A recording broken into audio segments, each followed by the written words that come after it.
Hello and welcome to this video where I'm going to go through how I made what might become my August book. I'm not sure yet. So I'm using this flimsy cardboard packaging. It contains some sort of dessert and I want to make a TN, so that's why I measured that notebook that I'm going to put inside. So I'm just eyeballing it as usual. And just cutting where I, measured with the notebook.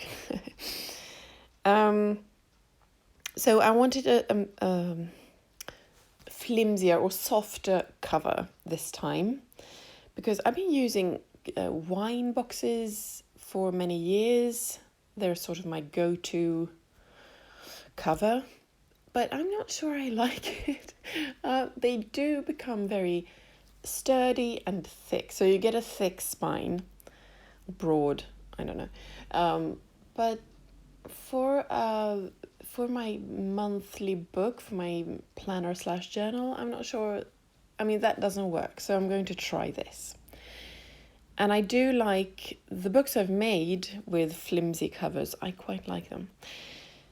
So here I'm putting on PVA glue, wood glue, on the cover and just smearing it out with my fingers. I know there are glue brushes, but I tend to destroy them by leaving them out in a pot of glue.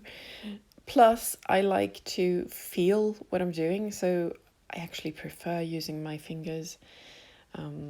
I often begin a project using tools and then, the further I get into it, the more I just abandon the tools and use my hands because I can just feel what I'm doing in a better way. So I'm gluing on this velvet, this reddish brown velvet that I don't even remember where it's from. I think it was a cushion. I know it's something that I bought from a second-hand shop. That much is absolutely 100% sure. And August for me is kind of, golden, brownish, a lot of golds, a lot of browns. Like, I think Leo is mainly in August, the zodiac sign, and sort of those colours, like lion colours. Really warm and vibrant. And normally I fold the fabric that I cover the cover with and fold it inside the inside cover and glue it on. But this was so thick and sometimes I don't like that, so I just cut off the excess. And on the inside cover I want some, I want it to look old, don't we all? I used this Gothic script from a book about Swedes going to America way back. It's this book they've printed it in facsimile in modern times. So I'm just gluing that on to begin with the same PVA glue. I mostly use the same glue because it's easy and I've got a big bottle. And I use glue on top of it as well. Now, afterwards, I'm not sure why I did that. But, oh yes, of course, I'm going to glue on the tissue paper on top. That's why. I thought I only painted it, but I also used tissue paper.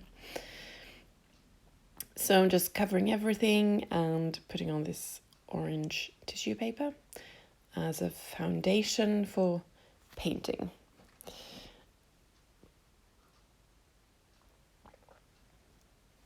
I've done a lot of this lately. I've done videos about how I use tissue paper in my crafting, and I've got a lot of tissue paper that I want to just get rid of or use up. So I guess that's where all this comes from. I could just paint this, but you do get these interesting creases if you're not too careful. when you use tissue paper, and I kind of like that because it makes it look older, and also you get creases that where when you paint it, the paint sort of catches in those creases, and well, you get more like patterns that I quite like.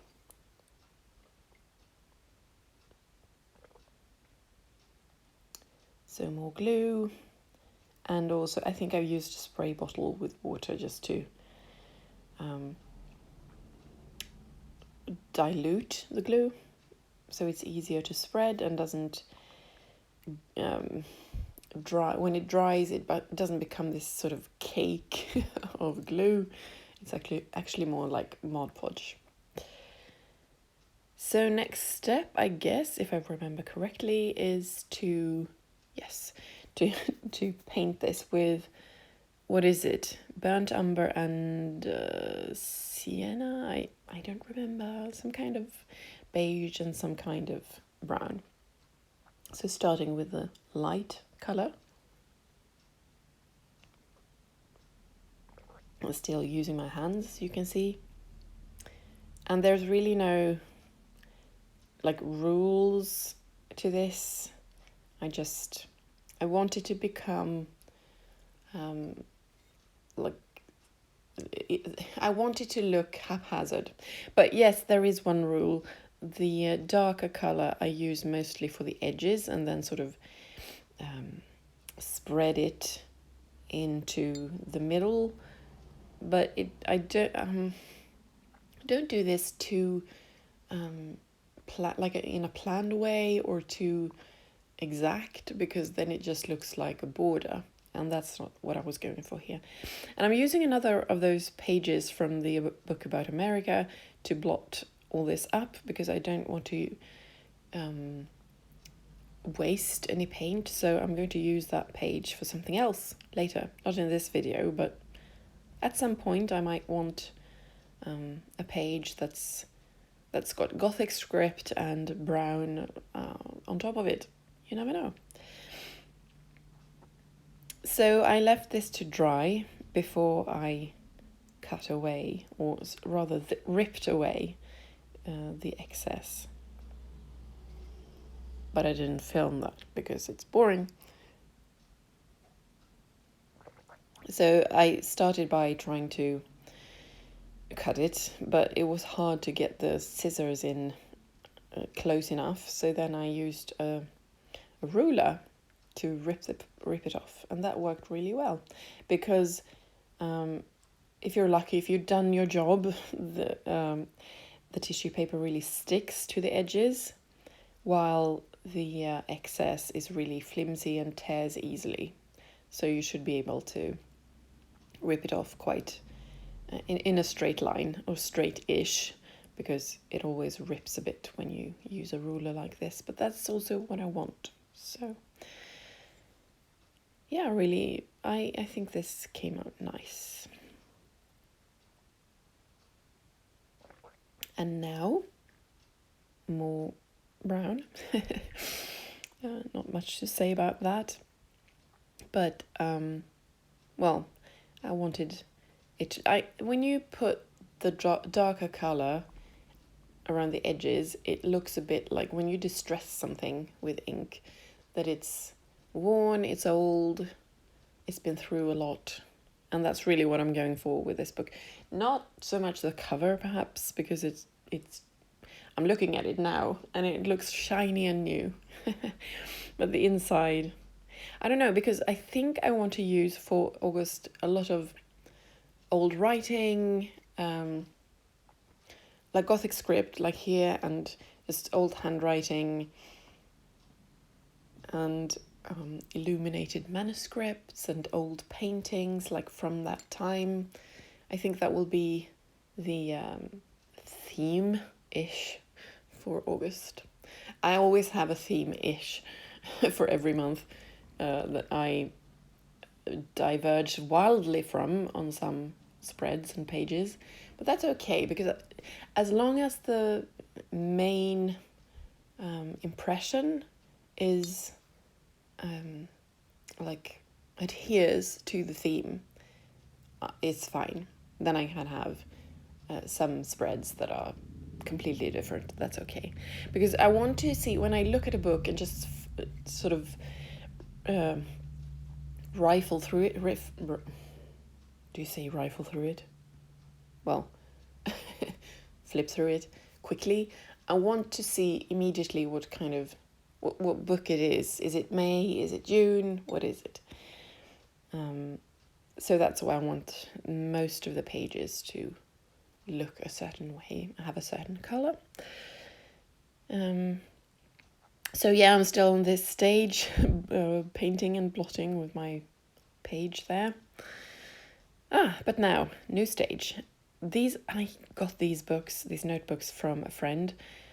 She has used them for work, but she has she's starting a new job after the summer. So I got all of her. She ripped out the pages she'd used, and I got these because she knows that I'm a total paper nerd. So yay! So I'm going to use some of these for inserts in the book, and here I'm just measuring out the elastics for them, eyeballing it as usual.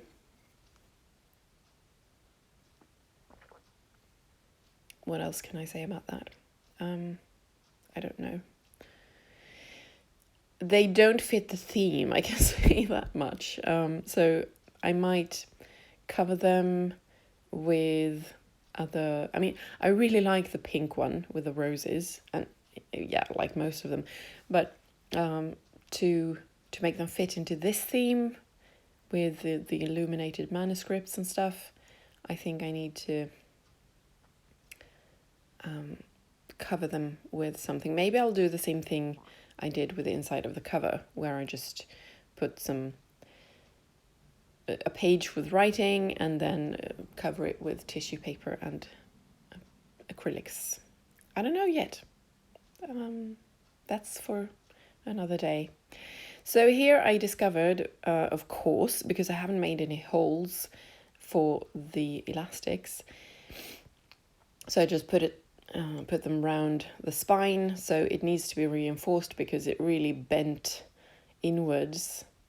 So I'm using thicker cardboard, thicker than the packaging I was using for the cover, to reinforce the spine, because I do like the flimsy cover, but I don't want a flimsy spine if that means it's going to fold over on itself and break. That's not my goal here. So I just glued on this piece that I eyeballed when I cut with PVA glue, and here I've let it sit for a while to dry with books on top to weigh it down. And why didn't I make holes for the elastics? That's a good idea. That's a good question. It's because I'm lazy. And also I forgot. When I measured with the notebook at the beginning, I just thought I didn't make room for the holes. And of course you can make holes that are a bit like lower than the notebooks you want them to hold, but I don't like the feel of that when it's finished, like yeah. So this is how I'm going to do it, and I'm reinforcing one more time because it's still bending, as you can probably see. But this one, I didn't glue it on because I didn't think it would be needed if it stays straight. So instead, I just spread the elastics out to make sure they are where I want them. And I'm cutting off the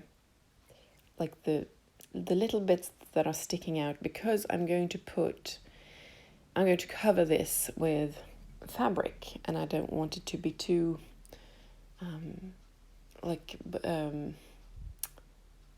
but what's it called when there are bumps underneath? Bumpy. And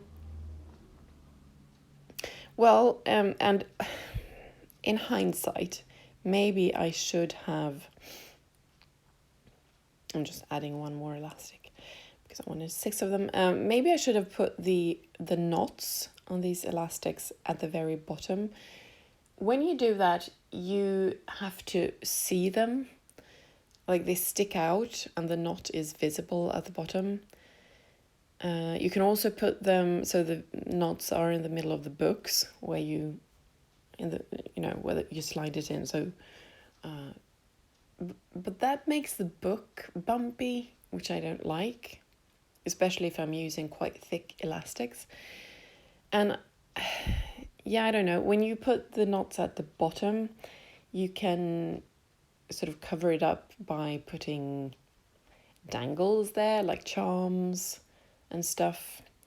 And I could have done that, but instead I chose to completely conceal them. And the finished book, you can see the bumps, sort of, but it's not that irritating. So I think perhaps it was the right decision. While I've been talking, I've been putting on some fabric. The first one that you can see sticking out is from an embroidery thing. You're supposed to embroider on it, but I use it like cheesecloth, which I'm not even sure what it is. And on top of that, I have this golden strip from a cushion that I once had.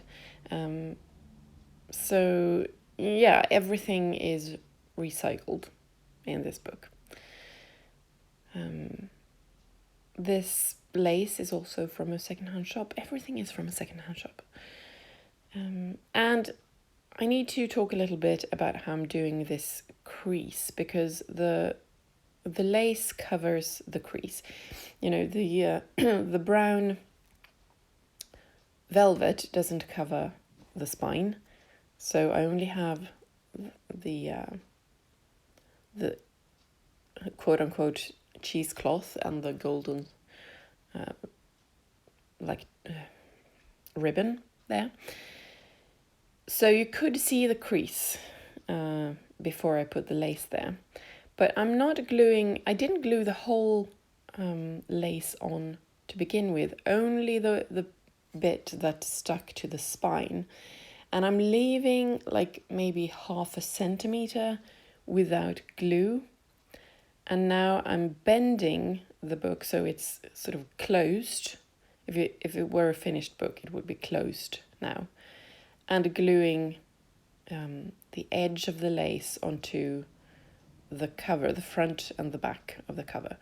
This means that there's sort of an air bubble along, like in the middle of the lace, which means it will be easier to open and close the book. If you sort of lay it flat and glue the whole piece on the lace, it will, when you try to close the book, it will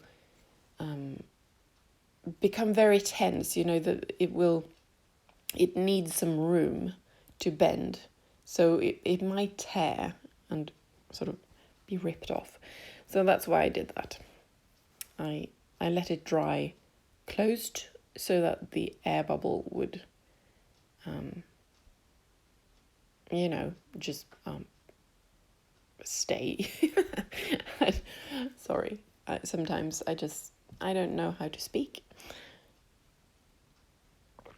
And there we have it, almost finished book with the notebooks inside. Afterwards, after I finished filming, I removed some of these and replaced them with dyed inked pages that I've folded in half. But if you make it here, and you can change your mind at any time. So that's what I'll probably do. So I'm just adding some glue in some places where I thought things weren't sticking properly. And we have one more thing to do. Embellish. Favorite part. When things are starting to look finished. So these trims are from a cushion. I buy a lot of cushions in secondhand shops because they have these beautiful embroidery and trims, and yeah, you can use the whole thing for embellishments. And I wasn't going to glue anything to the edges, but since I didn't fold the cover fabric around the edges, I realized that this will probably not stick. When I put it in my bag and lug it around, it will be tortured and probably fray and just become ugly. The edges will not keep as they are. So these are as much for protection as they are for embellishment. So I'm using these to fold around the edges instead. And it was quite hard to make them stick because there's a lot of gold thread in there and it doesn't really want to lie flat or stick to the glue. So I had to use a lot of paper clips to hold it down. I'm going to do that in just a moment in the video. And I could have cut these diagonally at the edges, so that they meet, sort of the top trim meets the trim that goes down the long side. And maybe that would have looked better than covering one with the other at the corner, sorry. But it requires a little bit more planning and measuring, and I just didn't feel like doing that. And the result is fine. It really is. Because this is not factory made, so the trim turned out a bit wobbly. It's not entirely straight. Especially when you use paper clips to hold it down, they tend to push the trim in the direction you're pushing the paper clip. So the result is kind of, not straight. But, you have to choose your battles. And this time I chose not to care about that. Because when you use your book, it's going to turn out, it's going to look used anyway. So maybe if it's straight and fine at the beginning, it won't, I don't know. I just, this time I didn't care. Let's leave it at that. Things that are homemade don't need to be perfect. I mean, yes, I can see that if you want a specific kind of cover and you want it to be perfect, you don't want to buy it because it doesn't exist. It's in your head and you want to make it and you want it to be perfect and look bought. That's fine, of course, I can understand that. But I'm a bit of a clumsy person, so nothing I make will be perfect. So I've just sort of dropped that ambition and I can live with it.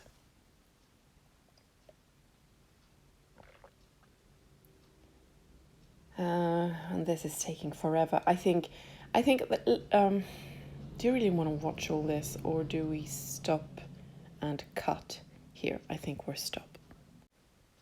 All right, so that's all done, and I want something to cover the lace because it looks weird with the lace and then something completely different at the edges. So I'm using a tiny trim there from the same cushion to cover the edge of the lace, just sort of the teeth sticking out, because it's fine to have it as this sort of transitional thing between the golden ribbon on the spine and this strip from the cushion that I'm ripping off right there. But by adding this thin strip to the cover, it sort of finishes off the impression, or it becomes this square, even though it's not the same pattern as the rest of the trims on the cover. It's sort of, you can see that they go together, and it sort of seals the front. I don't know how to explain it. Maybe you can see for yourself.